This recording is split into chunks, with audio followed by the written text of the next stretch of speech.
Okay, so yeah, hello. Uh, yeah, myself Dhanraj, and now I want to talk to you guys with prelims 2021 because last 3 months is remaining. So last 3 month is remaining prelims 21 के लिए क्या होना चाहिए आने वाले 3 month में। तो देखो भाई, जितना पढ़ने का था उतना तो पढ़ लिया। अब ये हो गया है टाइम कि हम लोग जितना भी पढ़े हैं, ये जितना भी कंसाइज किए हैं सीन को, अब मेरा हम लोग का करंट अफेयर नोट्स है या फिर स्टैटिक का जो हमने नोट्स बनाया है किसी बुक से, तो अब जिन्होंने वीकली डे पर रिवाइजिंग किया था या कि हमने वीकली डे पर रिवाइज किया है, तो वो टाइम अब आ गया है कि आप वो डेली बेसिस पर रिवीजन करना शुरू कर दो। पहला strategy for and most strategy कि हम उसे डेली बेसिस पर रिवीजन करना शुरू करें। और यह दूसरा स्ट्रेटजी या दूसरा फॉरमोस्ट थिंग कि क्या करना है, तो दूसरा फॉरमोस्ट थिंग इज़ दैट कि 3 months इज रिमेनिंग। सो जो न्यू स्टूडेंट हैं, जो मतलब जिनका 1 year हुआ है प्रिपरेशन में, तो वो काफ़ी ट्रैवल करते हैं, लाइक कि कितने मॉक लगा के जाएं, है ना।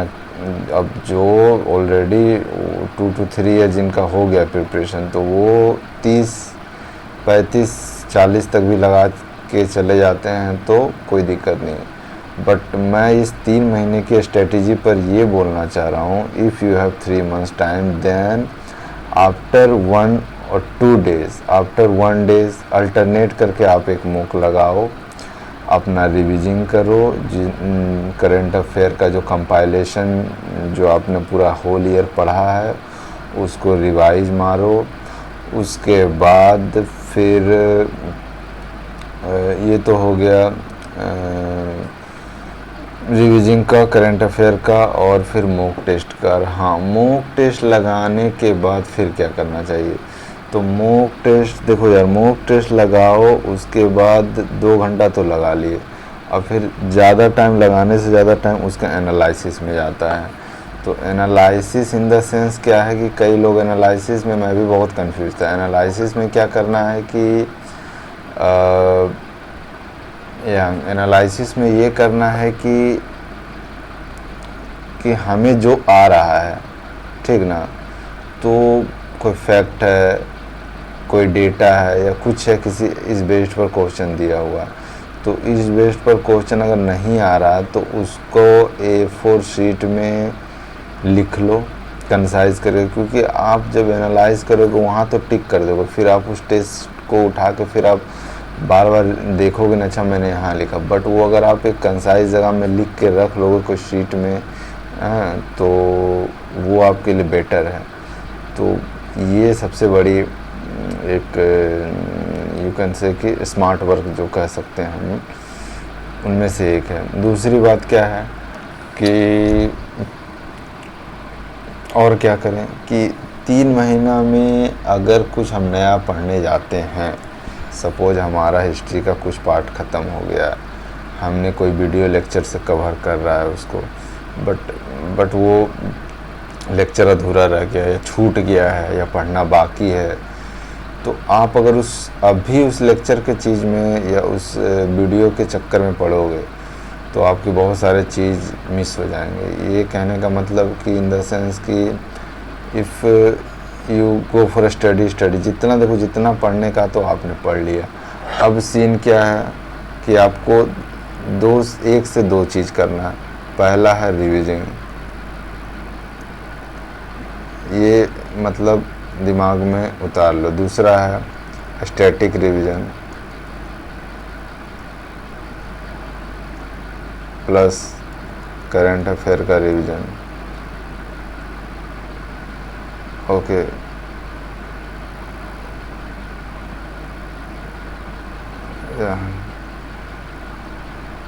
तीसरा है कि करंट अफेयर में क्या रिवीजन करें। करंट अफेयर में कई लोग सोचते हैं करंट अफेयर में क्या रिवीजन, करंट अफेयर तो साल भर पढ़ें। तो करंट अफेयर में अगर आपने न्यूज़पेपर से नोट्स बनाया है तो उसका रिवीजन, और प्लस आपने कोई कंपाइलेशन फॉलो किया है तो उसका रिवीजन, मंथली कोई कंपाइलेशन किसी इंस्टीट्यूट का, पर्टिकुलर इंस्टीट्यूट। और अगर आपने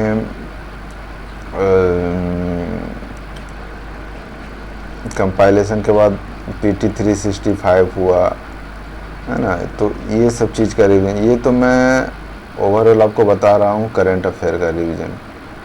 इतना तो मिनिमम बेयर करना पड़ता है किसी को भी, अगर वो नोट्स नहीं बना रहा तो कंपाइलेशन प्लस ये आखिरी का 3 महीना पढ़ना होता है। और फिर क्या करना है,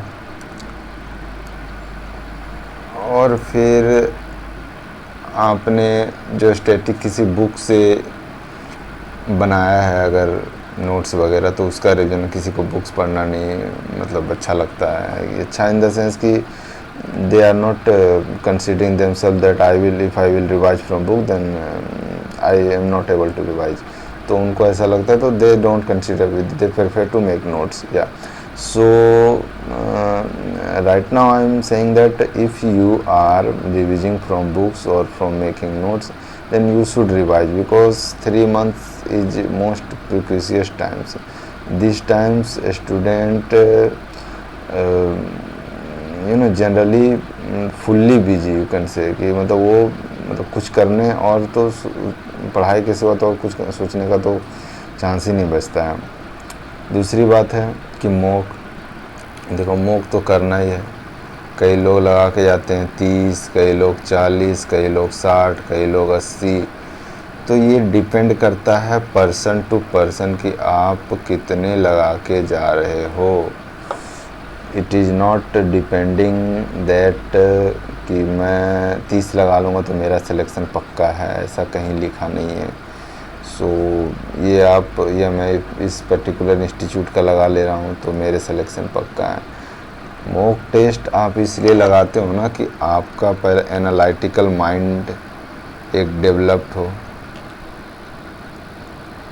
उसके बाद आपका रिवर्स इंजीनियरिंग जिसको बोलते हैं, रिवर्स इंजीनियरिंग, स्मार्ट गेसेस,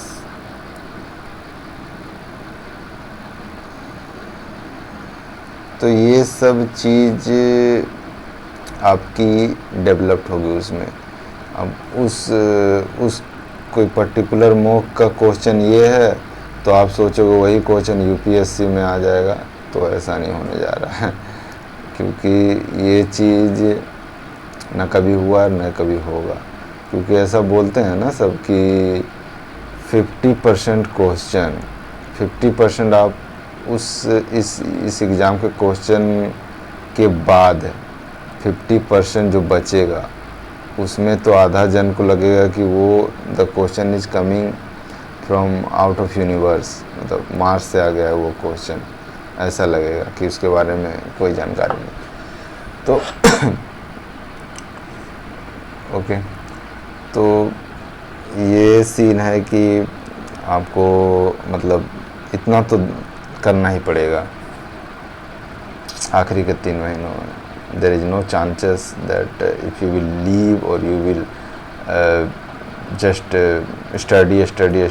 देखो भाई, जितना पढ़ने का था वो तो मैं बार बार बोल रहा हूँ, पढ़ ही लिए हो।